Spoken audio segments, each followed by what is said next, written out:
What's up, everybody?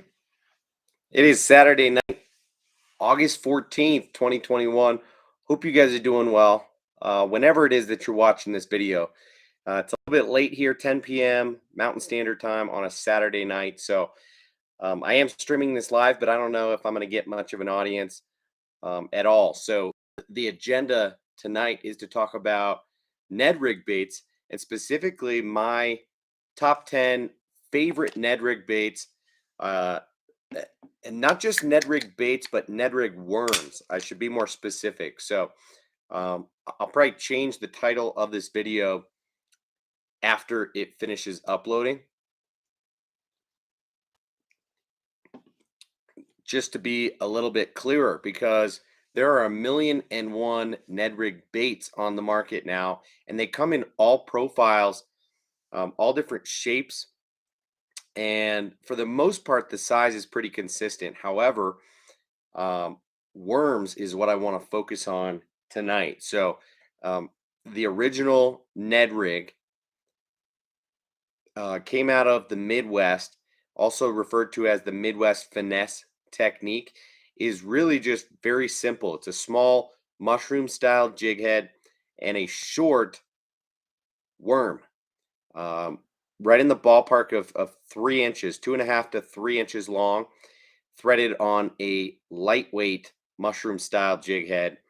So it used to be referred to as the jig worm technique and still is by some people, but that is a little bit more broad of a term these days. So nowadays, the Ned Rig really refers to it's the same technique, but that has expanded greatly over the last handful of years since it has become mainstream. And the bait to do that, that you saw in the thumbnail of this video, is the Z-Man Finesse Trd, and it's a do nothing bait. So what I want to make clear is that all of the baits that I'm going to talk about tonight are do nothing baits as well. So these really are standard 2.5 to 3 inch soft plastic worms. I'm not going to talk about more than just two Z-Man soft plastics in this one, because like I said, I am going to focus on worms tonight. I'm not going to get into craw and creature profiles. So Abe, what's up, man? How you doing tonight? So this is the Z-Man Finesse Trd. It's a 2.75-inch worm and really started the Ned Rig craze a handful of years ago. Couple things to note about this bait, other than its size and its profile, um, are that it's made from a Laztec, so it is super stretchy. And because it's from a Laztec, it is buoyant and will float. However, if you just pull them straight out of the package and fish them as is, they don't have a remarkable amount of buoyancy. So what you do need to do before fishing the bait, and I'll show you right now, is actually stretch the bait out. Um, and what you'll notice after a second, I didn't want to do this over my computer because salt starts to come out of the bait. As you stretch Z-Man soft plastics, most of them, salt will start to come out. And you'll be able to see here. Ron Holly, what's up, man? How you doing? So you can see, not only does this bait look a little bit more beat up, but it's also quite a bit more limber than it was when I pulled one out. So let me just grab another new one out of the package and show you. When I just grab this bait by the bottom portion, you see that it has just a little bit of wiggle to it. This one that I've just stretched out, let me grab the bottom portion again. You can see that it's got quite a bit more wiggle. So it won't increase in size by a lot, but it will become quite a bit more limber, soft, and it will float a whole lot better. You do not need to worry about durability when it comes to Z-Man soft plastic. So that is a pretty huge deal. It's something that you should keep in mind when fishing the Ned Rig and with Z-Man plastics in general. Is go ahead and stretch them out before you use them, because it will increase the action and the durability, and also give a little bit more natural of a look. Straight out of the pack, these things look pretty, I don't know what the right word is, pretty slick. So that's just a straight green pumpkin. You can see how shiny and clean it looks. But once I start to pull the salt out of this thing and beat it up, you will notice that it starts to get a little bit more of a rough look to it. So you can see that salt physically coming out of the bait, and it loses a little bit of the shine and starts to look a little bit more natural. And like I said, it will float better once it's beat up than when it comes straight out of the pack. The other thing to note about Z-Man soft plastics is that you see the way I'm storing these straight up in the package. This is the best way to work with Z-Man soft plastics because they are made from Elastec. It does not get along well with other soft plastic materials. So you'll notice as I move on to other baits that I've got them stored uniquely. I pull them out of the package and store them in individual flambeau boxes to save space in my tackle bag. So let's just go right down the line and talk about the next bait, which is also made by Z-Man. And this is the Trd Ticklers. Also 2.75 inches long, but that includes these little tentacles that are on this bait.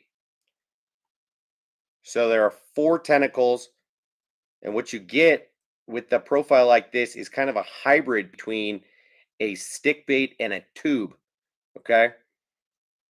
And because it's made from Elastec, it is going to stand up on the bottom, which is a little bit unique and different from a tube presentation. So you do not need to drag this as much or rip it up off the bottom like you would snap a tube. So a cool thing about this guy, in comparison to say the TRD tubes made by Z-Man, is that this is a solid body all the way through.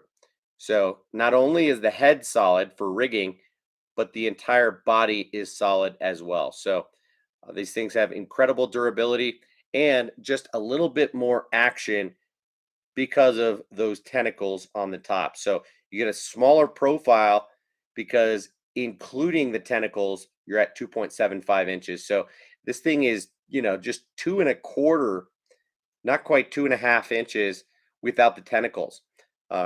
Rather small bait. However, I'll still rig it on the same jig head, and I prefer something like the Z-Man Finesse Shrooms jig head.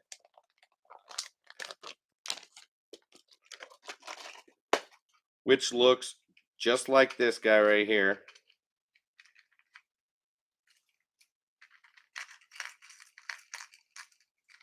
If I don't get myself hooked. So this is the Z-Man Finesse Shrooms jig head. This in a 1/10 ounce, although it could be a 1/15. I'm not quite sure. I only throw this in a couple of different sizes, and I rarely go to the heavier weights. And the main reason for that is that I don't fish super deep, and I do like to have a little bit slower of a fall and more natural action. This is not necessarily always a bait that you need to have bottom contact with. So I prefer to let the bait fall naturally and have action on the way down. I find that a lot of the bites on a Ned Rig do come on the fall or on the first couple of hops as you get the attention of the fish. So This is different than, a jig presentation or a drop shot where you really want to always be right on the bottom. This is a little bit different where you're not necessarily always going to work the bait all the way back to the boat or the bank or wherever you're fishing. Um, so you're going to be a little bit more precise with your casts. Put it where fish are likely to be, and you're going to let the bait fall on slack line. Engage your reel as it hits the bottom.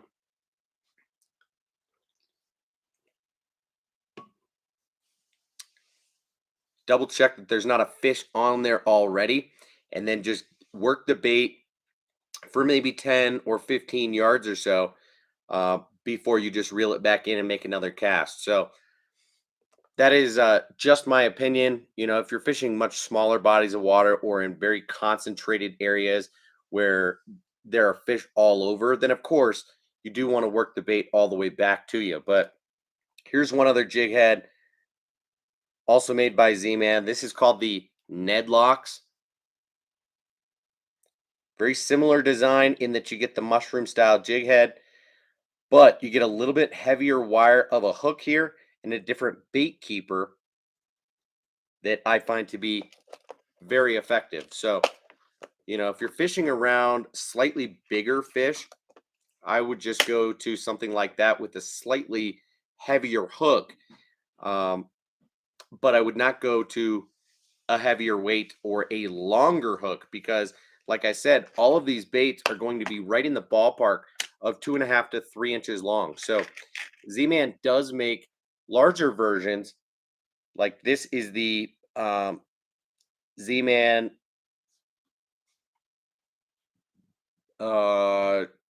What do they call it? This is made for the big TRD, which is a 4-inch bait instead of a 2.75-inch bait. And so the hook on this guy, I believe, is like a 2/0 and definitely a heavier wire than the Finesse Shrooms, which is, I believe, a size 1 hook. So you're really stepping up in size when you go to the Shrooms jig head instead of the Finesse Shrooms. And then they do make an even bigger hook, which I don't keep in this box because it's almost a totally different presentation. But they make a mag shrooms jig head made specifically for the giant TRD, which is a 6-inch bait. And that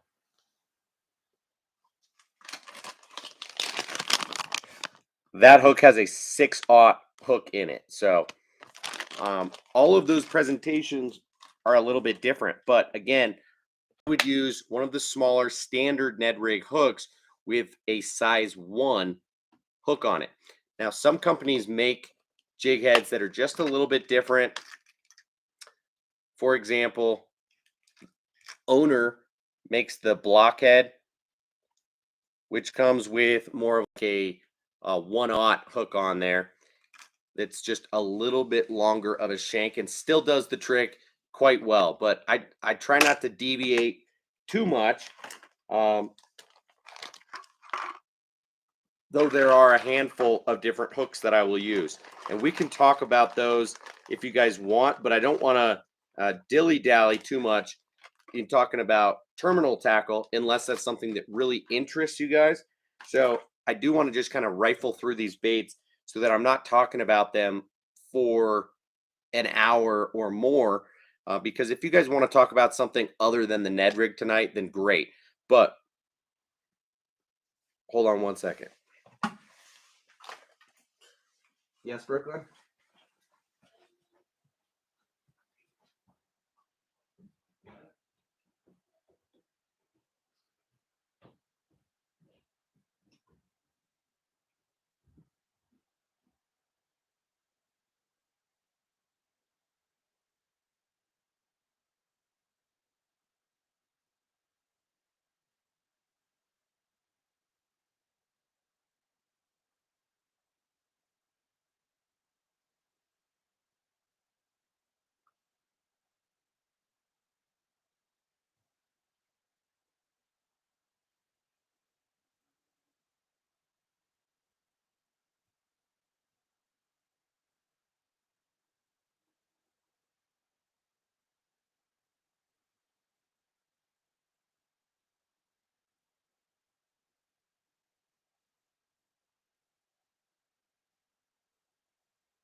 Sorry, guys.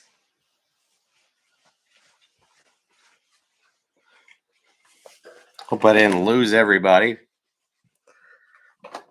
7 people still in here. Wow.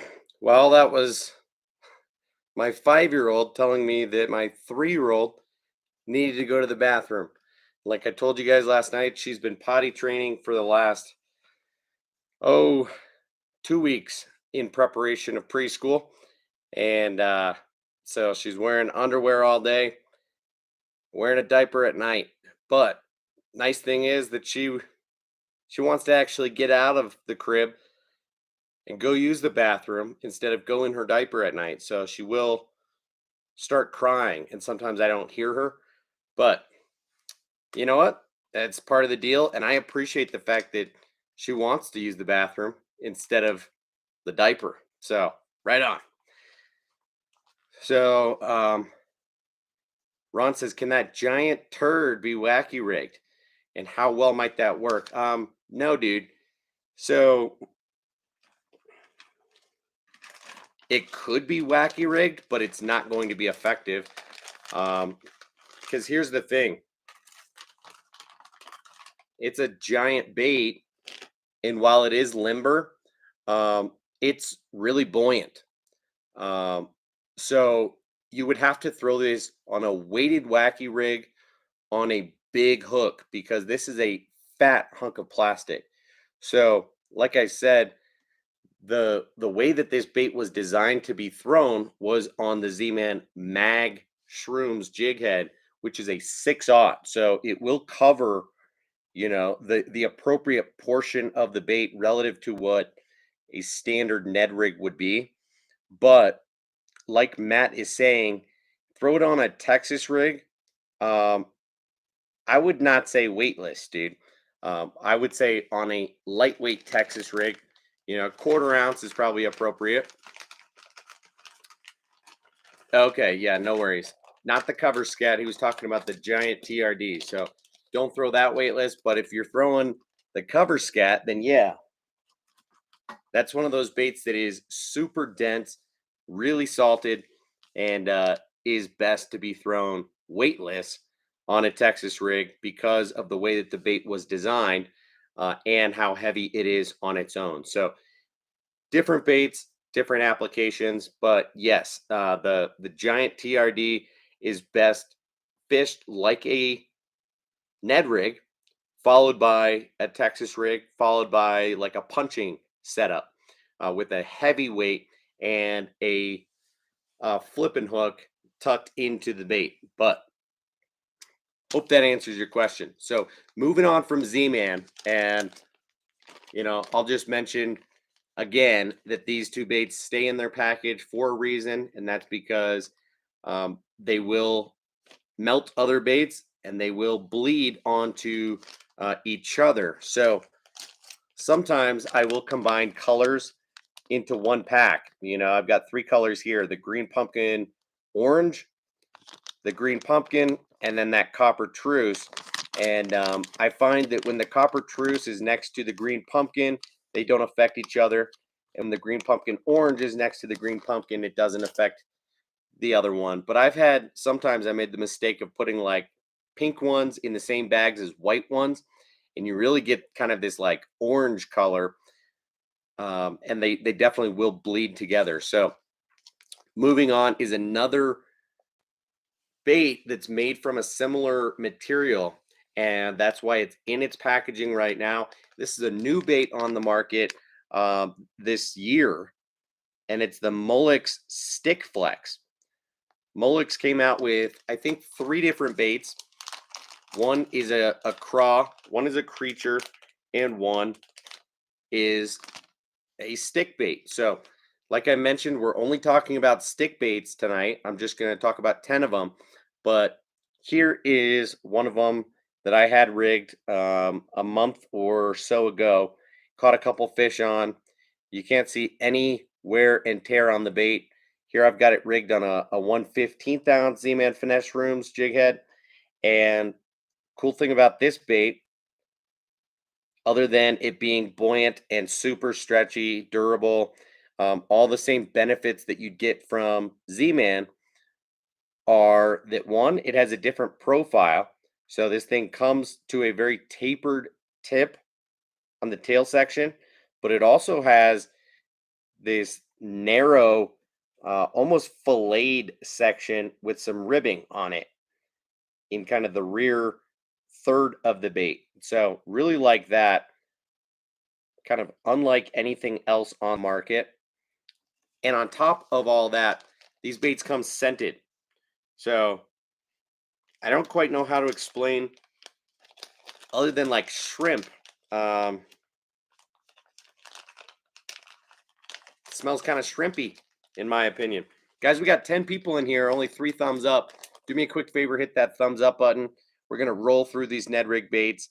If you guys have any comments about these baits, any favorites, drop them in the comments, and then we can move on and talk about whatever else you guys want to talk about. Feel free to ask questions, and we'll go over that stuff when we're done with these baits. So those 3 are that super buoyant, super stretchy, durable material, and they're all just a little bit different, right? The Finesse Trd is the most do nothing of the bunch, is one that I would dead stick more than anything. The Trd Ticklers is the one with the tentacles on top, and so I'll just work that bait really slowly to get those tentacles to do the work for me. And if there is current in the water, then you don't even really need to do that. But if there's not, then working the bait on just a slow drag or just really small hops is a good option. With that Molix stick flex, because it comes to a point and has that ribbing in it, I find that you can work the bait more like you would a shaky head on slightly larger hops, and it does quite well with that type of retrieve. But of course, all of these can just be dead sticked on bottom and be very effective. It's meant to be a very slow presentation. The fall gets their attention. Will often get the bite on the fall. But then you don't really need to do much. It's called the do nothing bait for a reason. All right, so moving on, and let's stay in the ballpark of buoyant baits, and then get away from buoyant baits as we go. So next up is what has been one of my favorite Ned Rig baits consistently for the last 3+ years, and this is the X Zone Lures Ned Zone. As you can see, it's got just a little bit of a different profile, being kind of fat for the first half of the body, tapers down, and then gets fat again with this bulbous tail. This is made from more of a traditional soft plastic, but there is no salt in it, and it's extremely buoyant. X Zone makes these in some really cool colors. So that first one I think was called Baby Bass. This one is called 309. It's more of like a blue craw, copper, purple flake type of deal. And I've got a couple of others, but the only other one that I have in this box is just a standard watermelon red, rigged on a red Finesse Rooms jig head. And I have had tremendous success on that bait for years now, and it has just been arguably my favorite Ned Rig bait, period.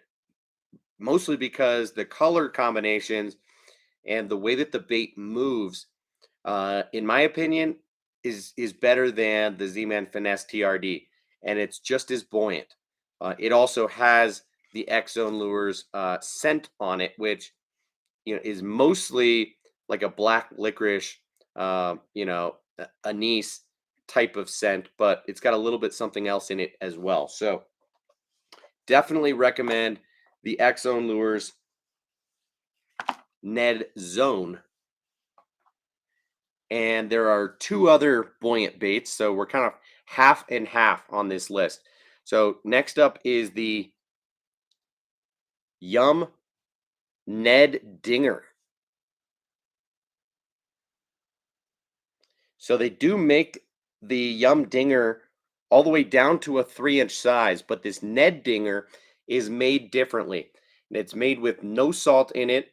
You know, the standard Dinger has a light salt content and a slow fall on its own. However, this bait, the Ned Dinger, is extremely buoyant, um, and will stand up just perfectly on its own. So it is going to fish differently than a small dinger or a cut down dinger.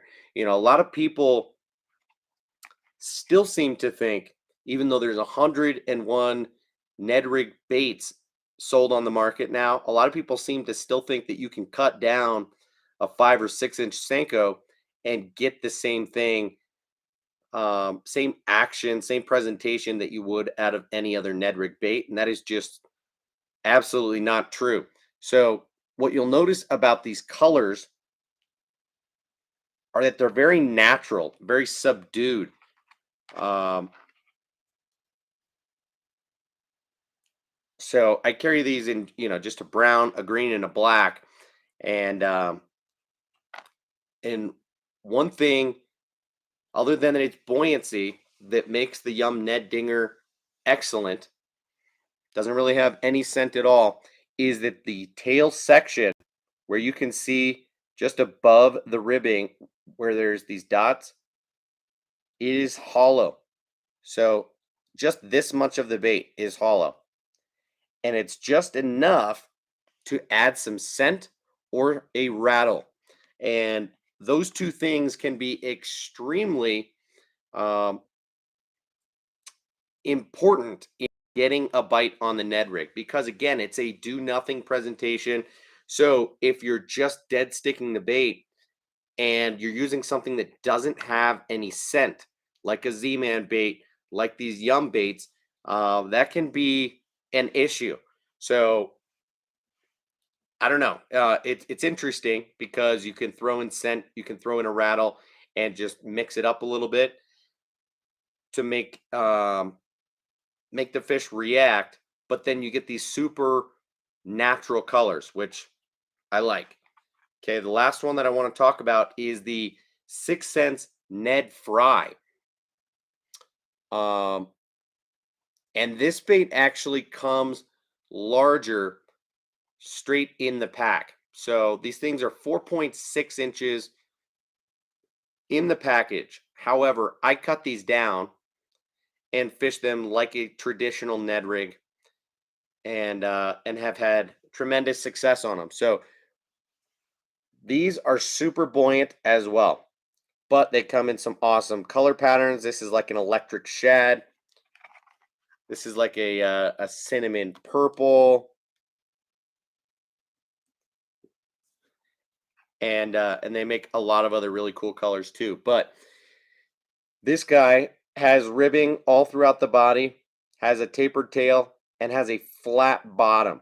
So this bait doubles as a great drop shot bait, and uh, and because of that flat bottom, it's going to move through the water a little bit differently when you work the bait more aggressively, or swim it, or allow the bait to glide more. It's just going to have a different fall to it. So I think these have a little bit of scent on them. I stand corrected, they do not. So no scent, no rattle, but different profile, flat bottom, super buoyant, better colors. So I do like this Sense Ned Fry. Now, moving on to baits that are not buoyant and still have a place in my arsenal for one or two specific reasons. Let's just start out with this guy, and this is the Googan Baits Rattlin Ned. And as you can see, there is a rattle right here in the bait. They come straight out of the package loaded with a rattle in the bait. So these are made in some cool colors. This is like a, South African special, which is like or no, that's a green pumpkin, purple copper. This is the South African uh special, which is more of a black with some gold and red flake, silver flake in it as well.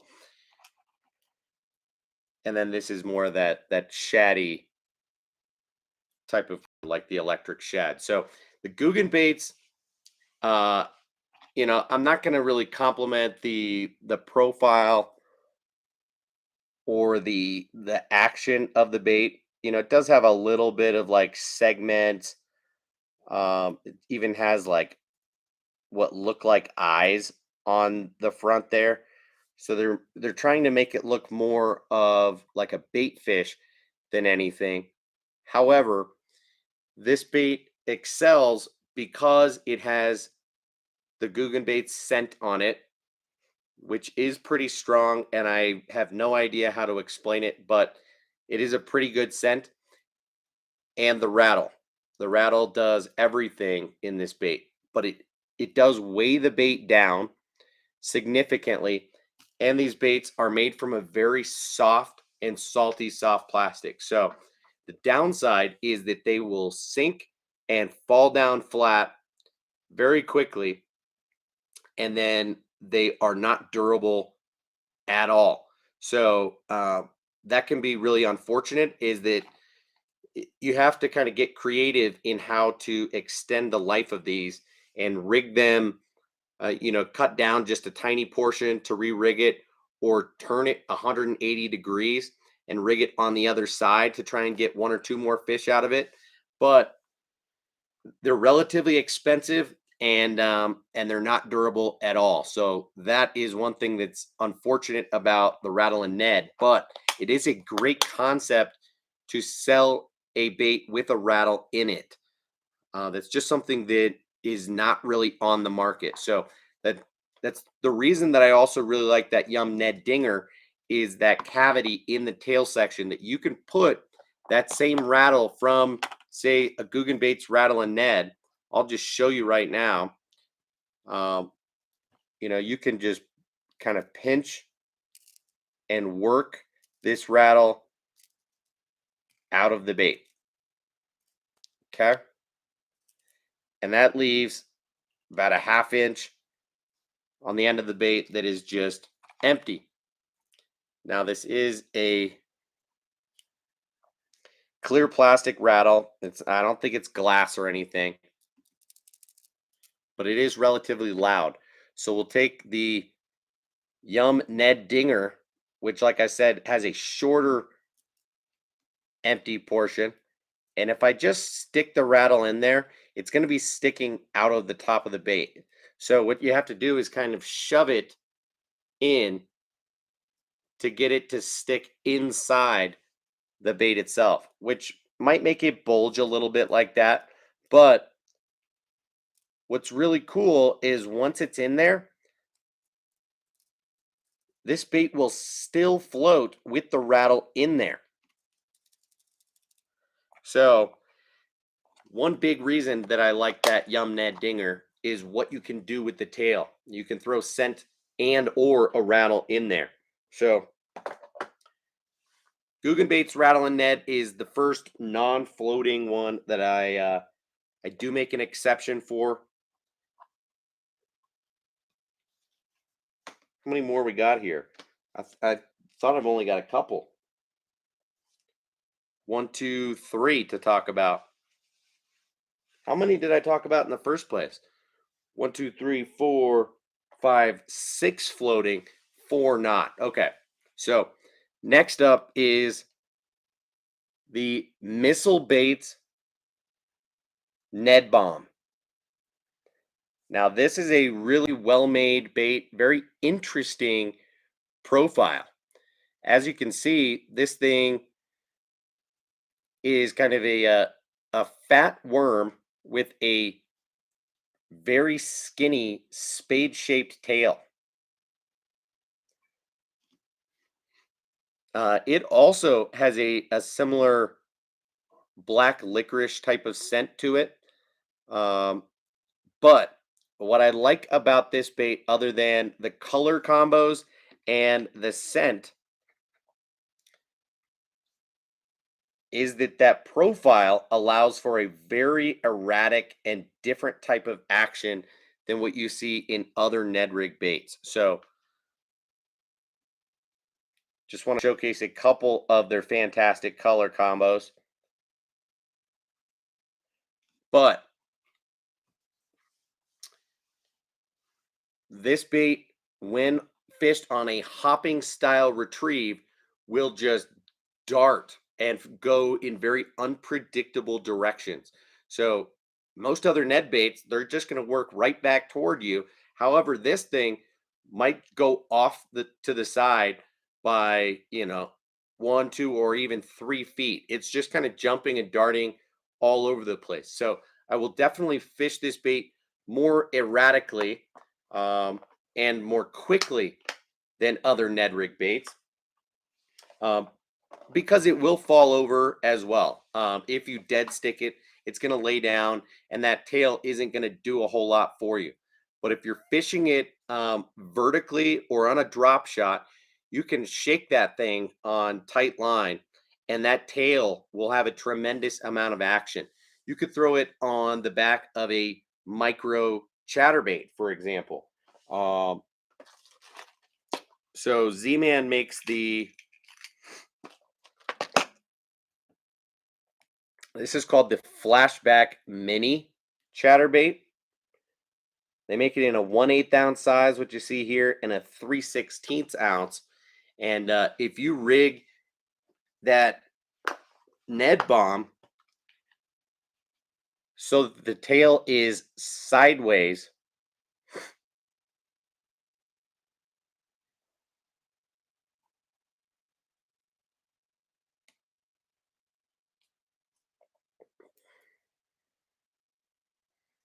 and you fish it like so,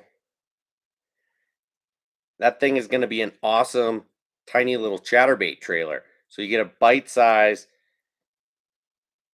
chattering Ned rig.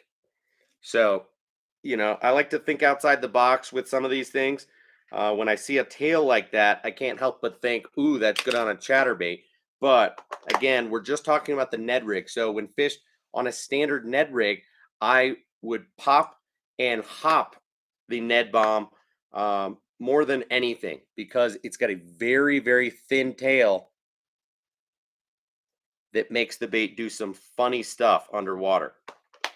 But great bait nonetheless. Missile baits make some great stuff. Okay, next up, that is a little bit different, but still a worm, is the Strike King Ned Cutter Worm. They do make a Ned Ocho, which is kind of their do nothing worm that is octagonal, given the name Ocho, just like their stick bait is. But I find that there's not much that's totally unique about that bait. It has not really found its way into my arsenal. I thought it might. It comes in some cool colors, but that's about it. Now, these are rage tail baits. So the ones that are the rage cutter worm and the rage bug, rage Ned bug, do come with the coffee scent on them, but that Ocho is a KVD perfect plastics and does not. So scent can play a role. I do tend to believe in it. So the Rage Cutter Worm has this same exact design as the larger Rage Cutter Worm. And that bait comes in a 6-inch and maybe an 8-inch as well. I definitely throw them. Not going to go digging too much, but I've got those in a couple of colors. I throw them in the standard 6-inch size. It's just like a standard speed worm, right? So they've created that profile and action in a Ned Rig size.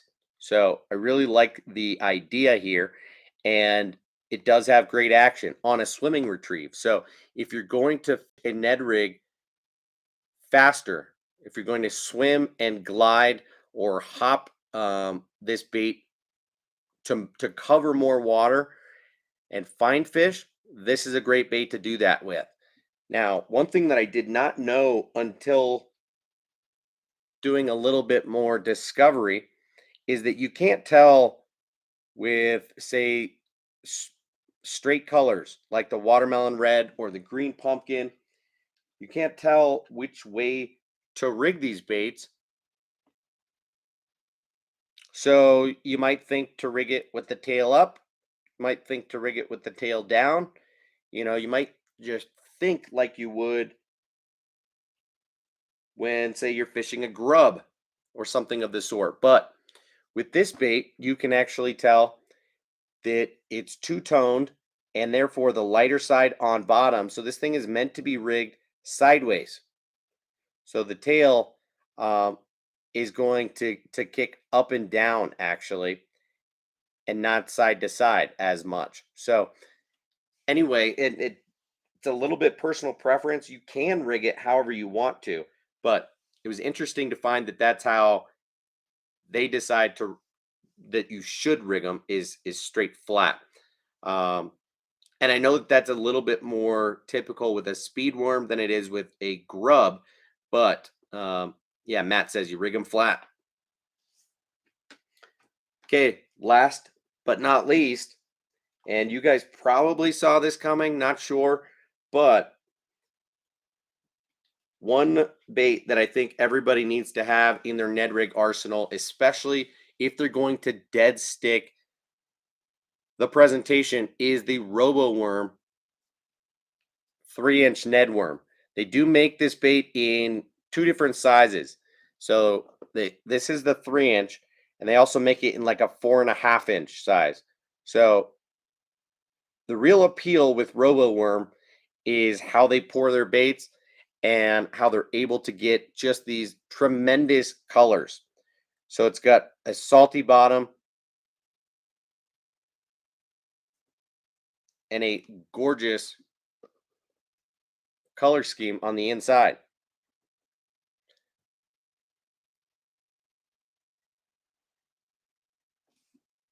Not showing up that great on the camera for you. Sorry about that. So anyway, this bait is a little bit fatter than like a standard, 4.5-inch drop shot worm made by Roboworm. However, it's poured very similarly, and it's going to act pretty similar in the water. So these things have a little bit more of a neutral buoyancy, but will definitely still lay down if you dead stick the bait. So the colors are really what you are paying for and why you're buying these baits, because durability is not going to be fantastic. They are super salty, and you don't get the buoyancy. And Roboworm baits don't come scented, so that's something to keep in mind as well. Is that it's going to be more of a dead stick, lay down type of presentation that is just going to visually appeal to the bass. And yeah, they're great though. So those are the 10 that I wanted to talk about, more so just for the sake of having a topic to talk about tonight.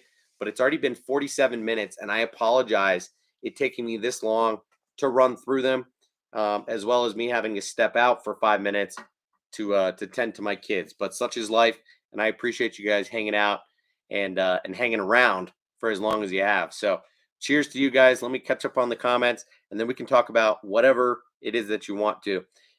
Tonight, I'm drinking another Oscar Blues beer out of that mix pack that I got. This is the Good Night, an Imperial Red IPA. This guy coming in at 8.7%. So pretty stiff beer, but delicious nonetheless. Does not taste like there's almost 9% alcohol in it. Great beer. So Matt says, hey man, if you want to trade something for 3 packs of Depths bull flats in the 5.8 inch, they're great baits. Just have so many from the hookup tackle. Got 9 packs for free by accident. Holy shnikes, dude. Sure. Yeah, I'll trade you for that, man. Hit me up offline when we're done here, and I'd be curious to know what you might not have that could interest you.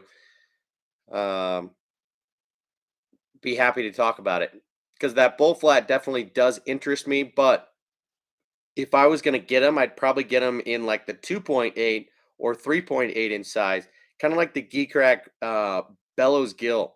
You know, that 5.8 inch is a giant bait, dude. I'm less likely to throw it, but I'm always up for a trade, man, for sure. Justin says, that's my only exception to non-floating Z-Man stuff. I assume you were talking about the Rattlin Ned. I think that's when you threw that comment in there. But correct me if I'm wrong, man. Ron says, if you do nothing with the Ned, what good is the rattle? It's not that you literally do nothing. You don't just let it soak. It's not like you're catfishing. You're just going to fish very, very slowly. So you cast out, let it fall, double check that you didn't already get bit, and count. You know, this is a patience game that you have to be willing to endure. So let's say you're using the Finesse Trd, or you're using the Roboworm, like a true dead sticking Ned Rig bait. Then you might wait 10 to 20 seconds in between when you might move the bait a few inches or a foot. You know, very small movements of the rod, just barely reeling up. And that's why I said you're not going to move this thing all the way back to you, because that would be extremely boring and could take you 10 or 15 minutes per cast. And I just don't have the patience, or I don't recommend it. So if you've already found fish, if you know where they live, it's a great presentation, and can certainly get bites. So if you're using something like the Rattlin Ned, that's one that's going to fall to the bottom and lay down immediately. Then once you work the bait, that rattle is going to make a lot of noise underwater. So that's where I say scent and sound and profile, as well as color schemes, all come into play and make kind of a big difference. So you are working the bait just really slowly. And let's say you're using that Rage Tail Ned Cutter worm like I talked about. And in that case, you're actually going to swim the bait slow, low and slow, as close to the bottom as you can, typically speaking. So you're still going to let it fall and swim to the bottom. And then after it hits bottom and you haven't gotten bit, then just slow reel that thing and let its tail do the work on the retrieve. So there are a handful of different ways to retrieve the Ned Rig. You know, it's not literally just a dead sticking presentation, though a lot of these baits have dead action. So it's a lot more of like, you know, slow hopping the bait, or pulling it with your rod, letting it go up and then fall back down. You know, where you might let the bait glide, or you could swim the bait, but keep all that in mind.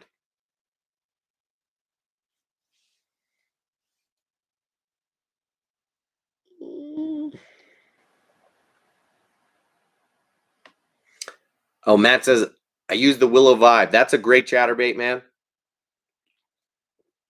One that I've been pleasantly surprised and impressed with this year. The Willow Vibe is new. That that one that I showed you, the Flashback Mini, is old and it's tiny, right? The Willow Vibe is substantially bigger. I want to say that it comes with a 1/0 hook on it, maybe even a 2/0, though it is light wire, and then it's got this like moon eye type of head with a willow blade on it. So you get a very different action. However, it still thumps really good. I've been rather impressed with it. I did not expect it to have as much action and consistent vibration as it does, but it's a great bait for sure. Matt says, "Yeah, that's the only one I use besides the Depths Death Hatter Hog." Which one are you talking about, man?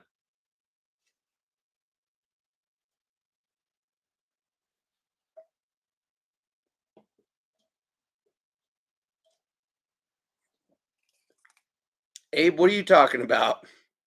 Love when you guys run your mouth. Be surprised how much it helps. I don't know how I ran my mouth necessarily, but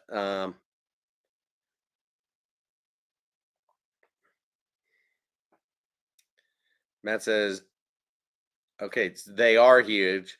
That that 5.8 inch, but I've had 2 pounders hit, which you wouldn't normally think would hit the baits. You'd be surprised how many threes you catch with that 5.8. It's actually Ben's go-to size. Interesting. Yeah, didn't know that or expect that necessarily, but good to know, man. I'm just intimidated by some baits that are that big. In fact, tonight I thought about coming on and talking about just the 3 Z-Man baits that are oversized that not many people know about or talk about. And I'll just quickly show them to you. I already showed you the giant TRD, right? But there's 2 others that are worth talking about.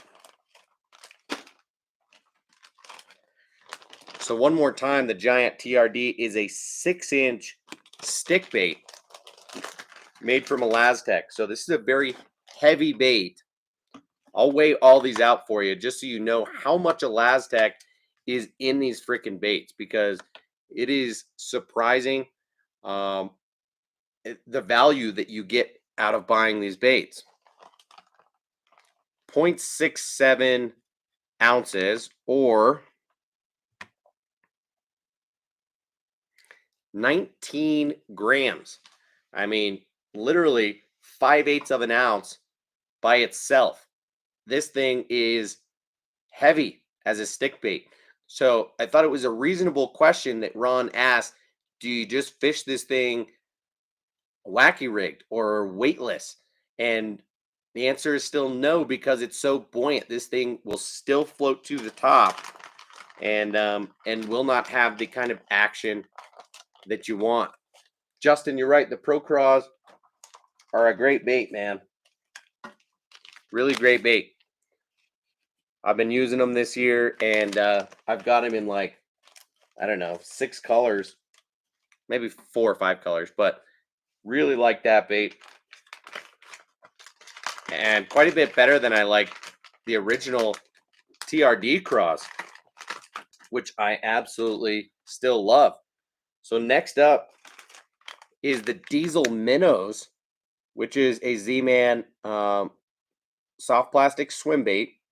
They make the Diesel Minnows in a 4, 5, and 7-inch. They make a standard Minnows, which is a 3-inch bait, but this 7-inch is massive. Absolutely huge. And a lot of people would think that it's just for inshore fishing, for striper fishing, but au contraire, bass will hit this thing for sure. 35 grams on its own, 1.24 ounces on its own. And Matthew says I use the Diesel Minnows for stripers. Haha. Yeah. Of course, you can use it for stripers. You can throw it for whatever you want, but largemouth will hit this thing too. it has a surprising amount of action, and does not have to just be a faster retrieve toward the top of the surface. So um, I like this bait. I would throw this thing on a giant jig head like this, 1 ounce, 6 cents divine swim bait head. This is a 8/0 hook. It is a little bit tricky to rig um, a screw lock onto a Laztec, but I showed you guys how to do that before. All you have to do is pinch before you twist. It's not impossible to do. So anyway, the Diesel Minnows is a good one. If you're throwing it on, an EWG or a belly weighted hook, you're going to still want to throw this on an 8 or 10/0 hook for sure. It is a huge bait. So good for big fish and for deep water. But you do have to throw it on big gear as well.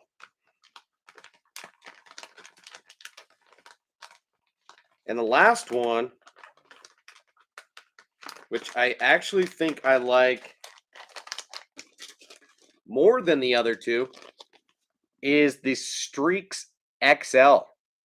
So this is an 8-inch fluke style worm, or fluke style bait, made from a Laztec. And look at this freaking thing. It is gigantic, an 8-inch fluke.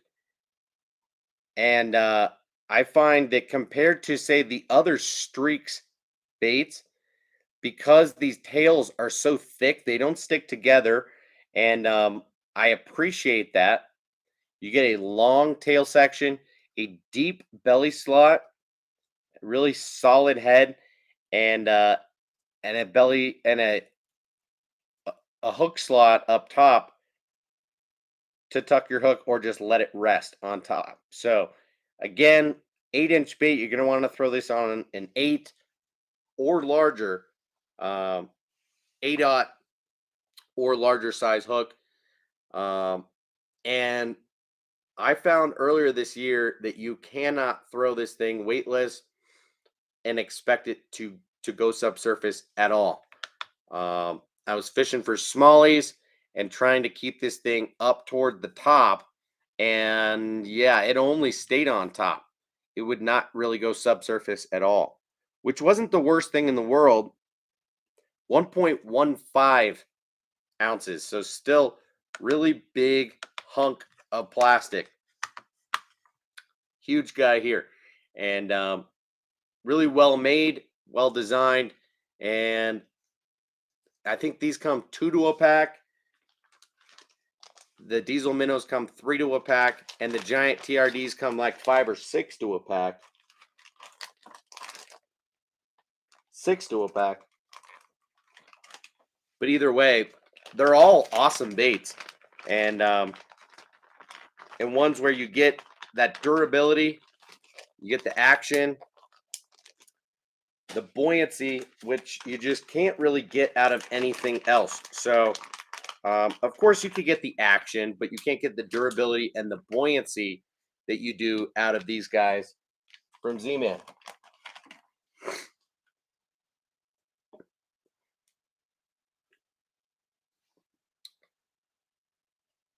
Okay, Matt, talking about that Roboworm, I hear you. Okay, Abe. Well, I am glad that you appreciate me just going off talking about Ned rigs for so long. There's a lot more that we could cover in the way of hooks and other profile baits, with craws and creatures. We could talk about, jigs with Ned rig baits. There is an endless amount of stuff to cover when it comes to the Ned rig, and we could talk about slightly larger profiles like the 4-inch big TRD and the hula sticks, and that Ned Fry when it's not cut down from 6 cents is 4.6 inches. There's a whole category of the Ned Rig presentation that has expanded to other types of baits and other sizes of baits. So I don't think we're going to cover all of that tonight. Been on here for an hour and 3 minutes already, but we will definitely cover it sometime, okay? Matt says, I like those giant frogs, man. I want them so bad. What frogs are you talking about, brother? Because I assume you already have some of the Megabass Big Gabo frogs, or is that what you're talking about? I don't know how much I want to trade for the evergreen soft shell frogs, since I only have 3 of them, just got them. But if you're talking about the Big Gabo frog, I'd probably be the giant Z-Man popping frog.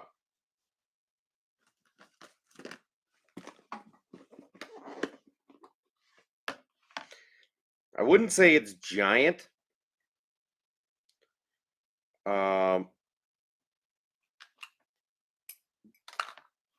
But I'll show you the size comparison.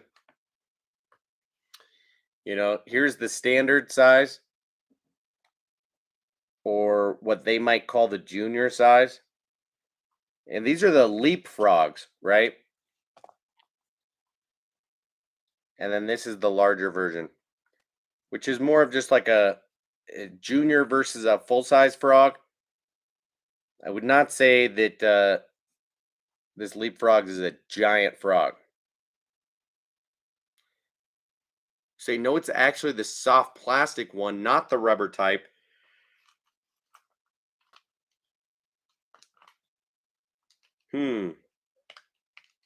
I wonder which one you're talking about, dude.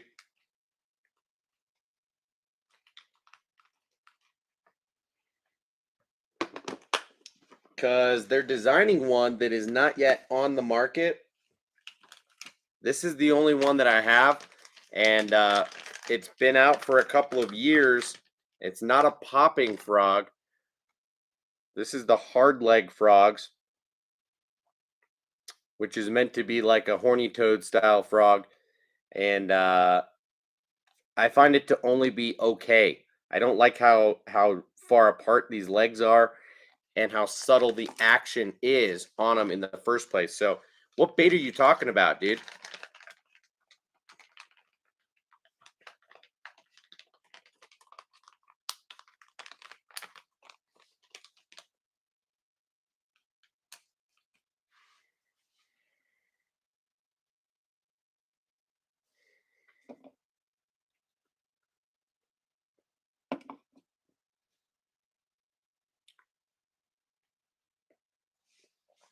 All right, yeah, I didn't know which frog you're talking about.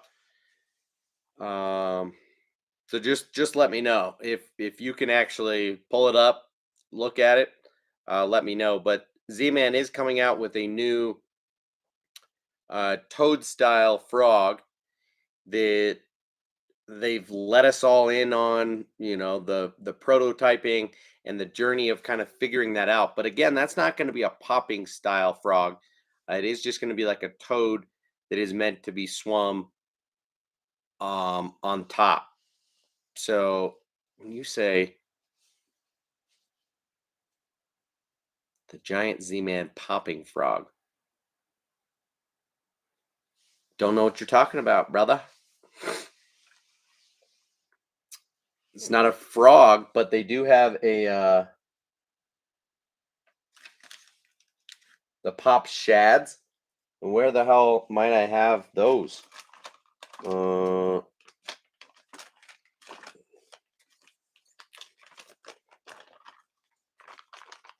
other giant Z-Man bait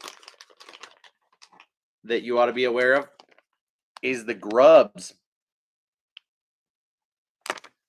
They make this guy in a 9-inch.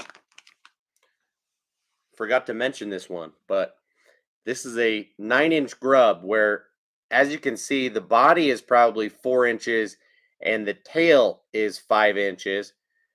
But this is a pretty sweet little grub with a very thin tail and a very thick body. So a lot that you can do with this thing. You, of course, you can just fish it like a standard grub, or you can fish it on the back of an oversized spinner bait or chatterbait or swim jig, and it's going to have a lot of action. But you could also just cut the tail off, and then you just get a turd style bait that is kind of like a downsized version of the giant TRD, which I have been known to cut down, like you see in this little chunk section here, and that could be an option. So I do like to modify a lot of these baits.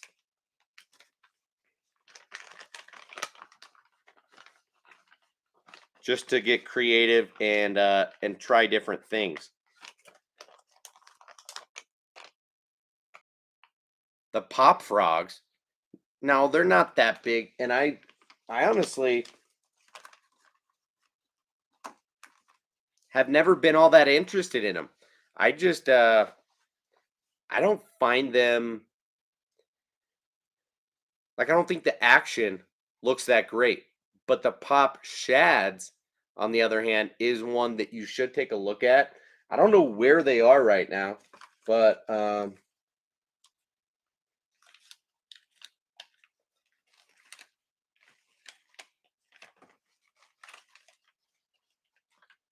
probably not gonna find them right now either.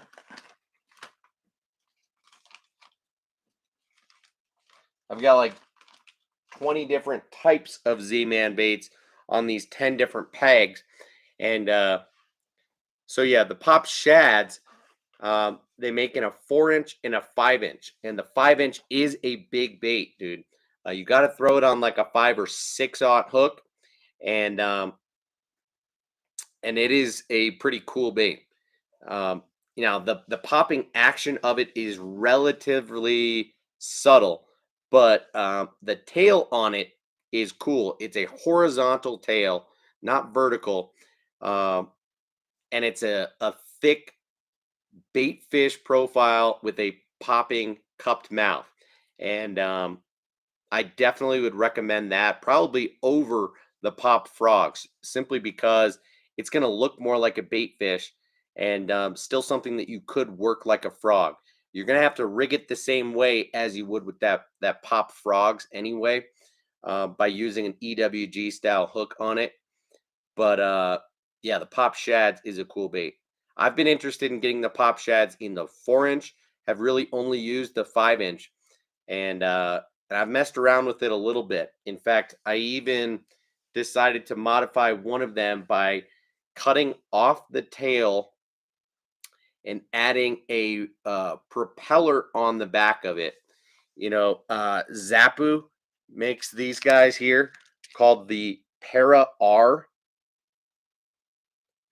And essentially, you can turn your soft plastic baits into spy baits or anything of the sort, by screwing this blade in. And so I screwed one of these guys in to the rear, where the tail was. So I cut off like, you know, a 1/2 inch off the back. And then I inserted um, a blade onto the belly. One of those Z-Man, are they called TRD? No. The TRD spins is what they call them. And they're a blade that has a double plastic keeper that is awesome for Elastec, and they sell them in willow and Colorado blades. And so I put a Colorado blade on the belly of it, um, and then I also I rigged it line through and put a treble hook in between the blade and the prop on the back. And essentially, what you get is a soft plastic uh, Binksy. I don't know if you guys know about the Jackal Binksy, which is a popper that has a prop on the back and a blade on the belly. It has 2 treble hooks, so you know I couldn't make the exact same thing, but um, yeah, soft plastic Banksy, dude. So pretty cool deal.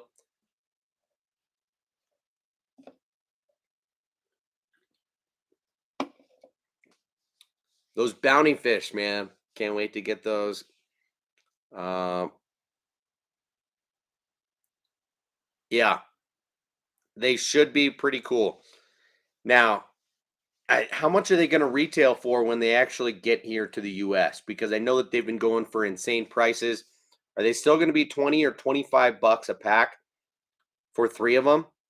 Because they don't look all that durable. And that could be a serious problem if you're spending 7, $8 a bait for something that might only catch a couple fish before you have to throw it away. Unless you are using the hell out of some mend it, dude, trying to get some bang for the buck because they look like a really cool bait. I like how they float on top and can skip really well. They can walk, they can swim. It seems like a really versatile bait, but uh, the soft plastic doesn't look all that durable, and that seems to be an issue with a bait that's so expensive. Pack of 4 for 20. I thought they were like 3 in a pack, but okay. $5 a bait is still really expensive, but not the worst. Um, I guess it just comes down to like how often you're going to throw it. If you're going to throw it in the same place that you would a walking bait and or a frog, I could see it being an awesome top water bait.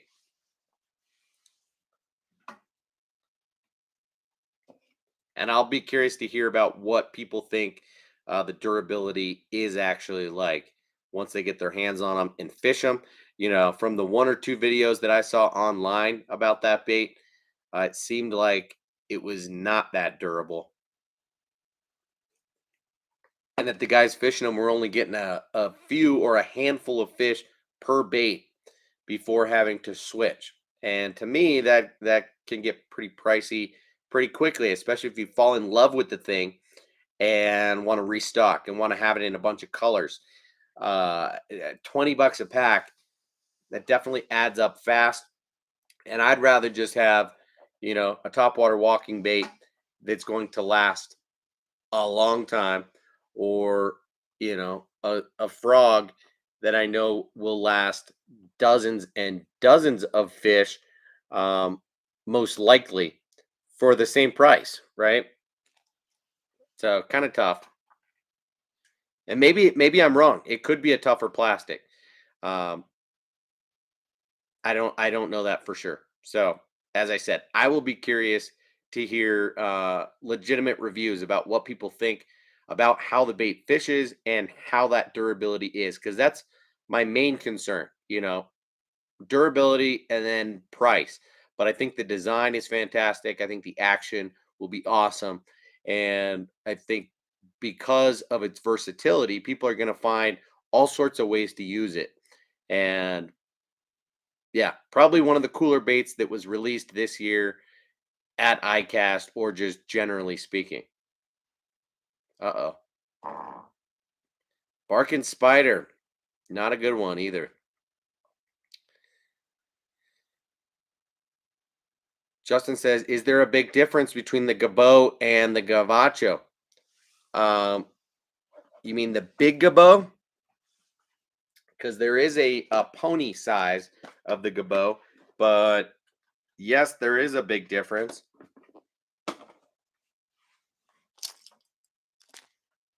Where my Gabachos at?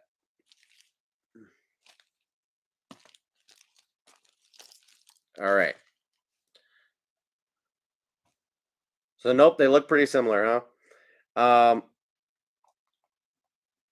So first of all, the big Gabo is a longer and wider bait. Second of all, it has a much bigger and longer hook on it that is shaped differently. As you can see, this thing is more rounded and and the way that it sets on a fish is totally different than what you get out of most hollow body frogs. So the length of I don't even know what to call that part of the hook, but from the bend of the hook forward is really long. It is just going to pierce like a spear uh, through the roof of the mouth of the fish. And this frog is a lot less likely than others to roll around the hook. Whereas the Gabacho is made with a hook that is shorter and is turned up. And so the way that they fish and act are different. Now, they're both popping frogs, but as you can see, the mouth is totally different. The Gabacho has a narrow, more traditional popper style cupped face. So probably a little bit better in open water for blooping and for slow walking, though this is a very versatile frog. And the big Gabo is going to do a little bit better on mats and in walking as opposed to popping. Um, you can see that catamaran style mouth is going to make the bait walk pretty dang well. So it is still going to throw some water, but a bit different, these baits. Okay. Also, the skirts.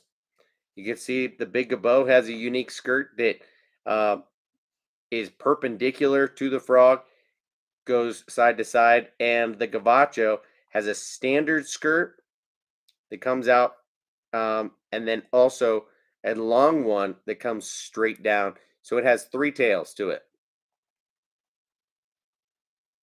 Those are the main differences.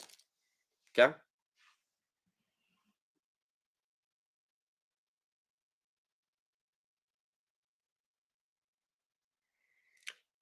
The Separ 9 from Madness.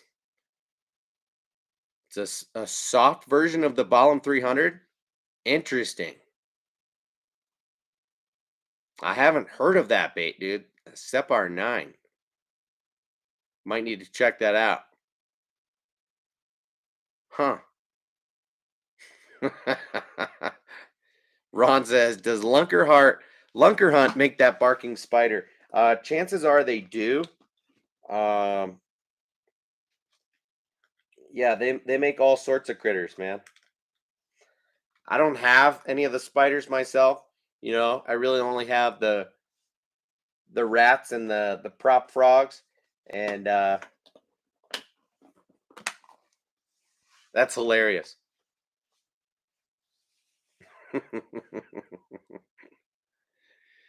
Yeah, I am gonna have to use the restroom before bed. Um, so a couple baits that I had an opportunity to fish this past week or two, and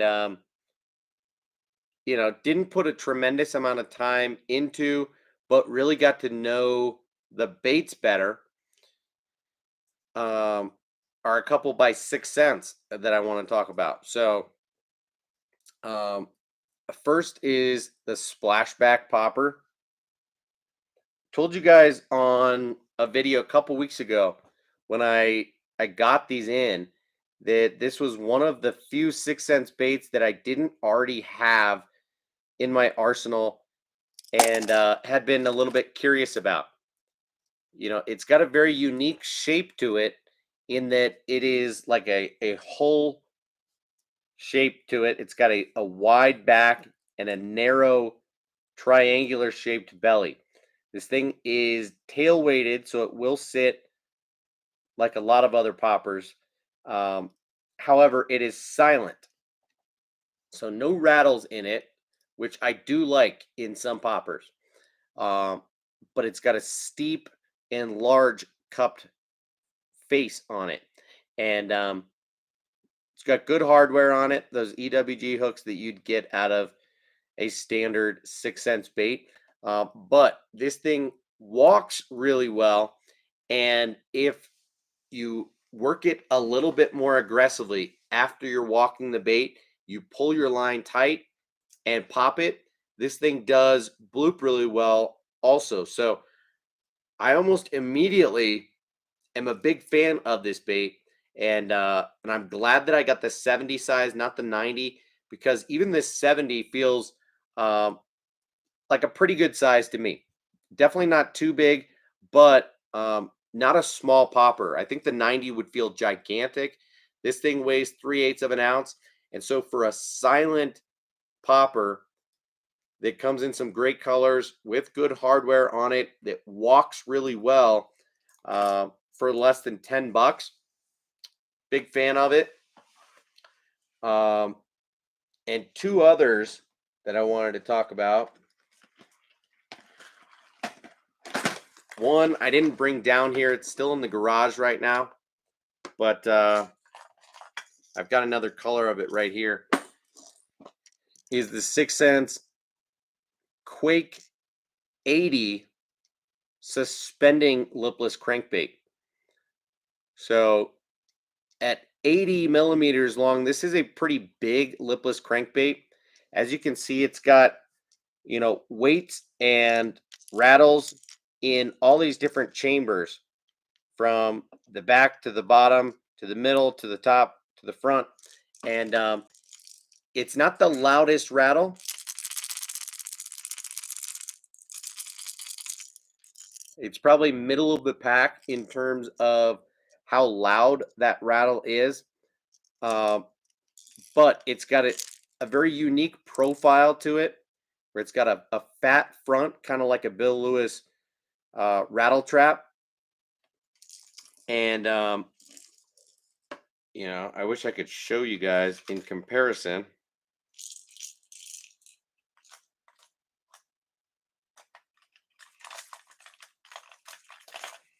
Just grab the closest one that I have. So a Rattle Trap has that kind of squared off wide front to it, but then it has this wider back section as well. So it's going to displace an interesting amount of water, and have a pretty cool vibration and sound to it. But the best part about this thing is that it is a suspending lipless crankbait.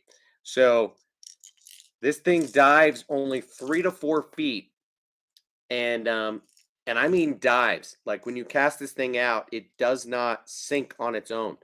Um, it is a true lipless crankbait. It does not fall to the bottom, and so as you stop fishing it, as you fish it, it will nose down and fish like a good lipless crankbait, and will be able to come through cover decently well without hanging up, because those hooks will be protected. But as you stop the bait, it kind of comes down a little bit more naturally, and it stops where it is. So it's coming through and then it stops. Coming through, stops. And what I really like about it is just all of the different options that I have in terms of ways that I can fish the bait. I usually am not all that creative when I'm fishing lipless crankbaits. So I will either fish them on a straight retrieve, or I will fish them on a lift and drop off of the bottom. And that's usually about it. And so that suspending lipless crankbait brings a world of possibilities of how to fish the bait, and fish it more like you would a jerk bait. So I'm actually stopping the bait for 5 seconds at a time, and then ripping it horizontally, not vertically, so that thing stays at 2, 3, 4 feet deep. And as you pull it through the water, it will go back to swimming like it would normally. But if you do it on short poles and the thing only moves a few feet at a time, then it noses down and then it goes back. So you can cover water in a number of different ways. You can straight swim it, kill it, pull it, kill it, pull it, kill it, straight swim it, burn it, and it's a pretty sweet bait. I'm a big fan of it. Okay, and there's one other that I want to talk about.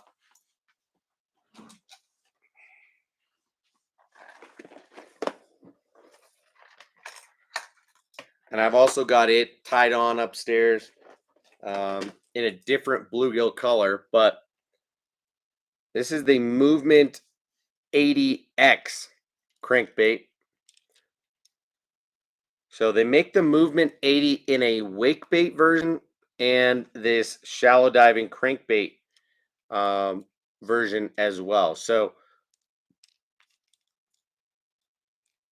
my camera's just not going to focus for you, but they do have, it's not painted on this one, but on the other one that I had, it does actually have the model number and the diving depth written on it. So this thing is a pretty big bodied crankbait that dives 2 to 3 feet, and it has a very wide swimming action that probably deviates some 4 inches from center. So it swings and has a pretty wide wobble to it, and it's got a loud rattle in it. It's more of a knocker than a traditional rattle, and I'm a big fan. Um, Now, I did not get bit on it when I was throwing it because I think it was a little bit too aggressive for the fish that I was targeting on that day. But just being able to see it work and how it moves and where it would excel most, I like this bait even more than I did before. So, great bait for covering water up tight to say rocky riprap banks, which I like to fish quite a bit, and it comes through rock really well. And with that wide action, if you've got fish that are tucked up close to the rocks, trying to stay warm but feed up and ambush bait fish that are coming through the shallows or eat crawdads. A bait like that is great because you're not going to get hung like you would with a lot of other square bills that you might want to be fishing in 2 to 3 feet of water, but might want to dive 4 or 5 feet and are more likely to get hung in the rocks. And it's just got a much wider wobble, different swimming action than say a square bill crankbait. So Matt says, you know what annoys me about the clash baits is that I see so many people buy these baits, don't end up throwing them. They put them on swim bait underground site for dumb prices, especially. That is annoying for sure. Like the US colors aren't worth as much, way easier to get. Like, how am I getting JDM colors for less money than I see some guys charging for US colors on swim bait underground? Yeah, you're right that it's not fair. And that's because it's a bait that's been hyped up so much in the last year or two that people can't seem to get enough of them. Yourself included, right? And so when that happens, people can't help but think of a business opportunity. Even people who are bait nuts like us um, might just be looking for a quick buck, and that's sad. I agree. But they just see an opportunity. Like, how many of those baits do you have between the Clash 9 and the TK? Um, and I don't even want to talk about, all of the depth swim baits that you have too, between the slide swimmer and the silent killer, all of the. Let's just talk about the Clash 9 and the Tiny Clash. How many of those baits do you have? You've got probably a half a dozen to 10 of them, right? And I think a lot of people are in that camp of wanting to get their hands on as many of them as they can for themselves, whether it's stocking up in their favorite size or buying a new sweet color or wanting to have a different color for all different types of situations. So I think the people who are bought into the fact that it's an awesome bait, arguably one of the best swim baits ever made, they can't help but just scoop them up when they have an opportunity and have every intention to keep them for themselves. But on the other side of the coin are the guys who think, wow, this bait is so in demand, yet there is no supply. Um, I'm going to do everything I can to get my hands on a couple of them. Maybe I'll fish them, but odds are I'm just going to list it and see if I can make a decent profit. And if I can, then great. If not, whatever, I'll fish it. Um, and there's probably guys a little bit more aggressive than that saying, you know what, this is one of the best opportunities to make a profit um, in modern times in bass fishing. You know, if I can scoop up 5 of them and sell them quick, I could make a quick buck, and that could help. You know, buy me a couple new rod and reel setups that could help pay for a couple, months worth of a boat payment, whatever it is, right? So you said you've got 3 Clash 9s and 3 TKs, 1 Joker and 1 Ghost. So yeah, I wasn't far off, right? You've got 8 of the Clash baits, and yeah, that's just my take on it. So guys, I've been in here for an hour and 35 minutes. Just like last night, I'm going to slam this beer and dip out of here in a second. Reason I get the ones that I do is because I usually get them for good deals, good prices that I feel is worth it. Like the new color I got coming in now, JDM, older color that hasn't been used. Yeah, that's awesome. No, and I appreciate and respect the way that you're going about acquiring these baits and trying to get a good deal on them, right? You're not falling prey to paying uh, the scaled up prices that these scalpers um, are really causing the market to go to by buying them when they're dropped and then selling them for a premium. You're not one of those guys that's so desperate to get your hands on them that you're buying them at a premium. Quite the opposite. So good for you.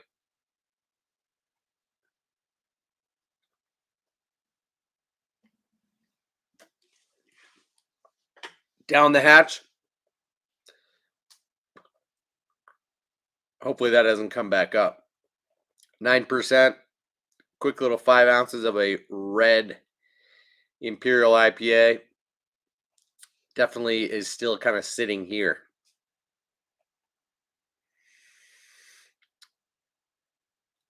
Got the Ghost for $2.90, which was a steal. Yeah, it does sound a little bit crazy, man. All right, Justin, Matt, Ron, Abe, and the other 6 of you Justins in here. Thank you so much for hanging out tonight, guys. Appreciate you. If you haven't already hit the thumbs up button, do me that favor. Have a great rest of your weekend. I'll see you again in the next one. Cheers. Peace. Holla.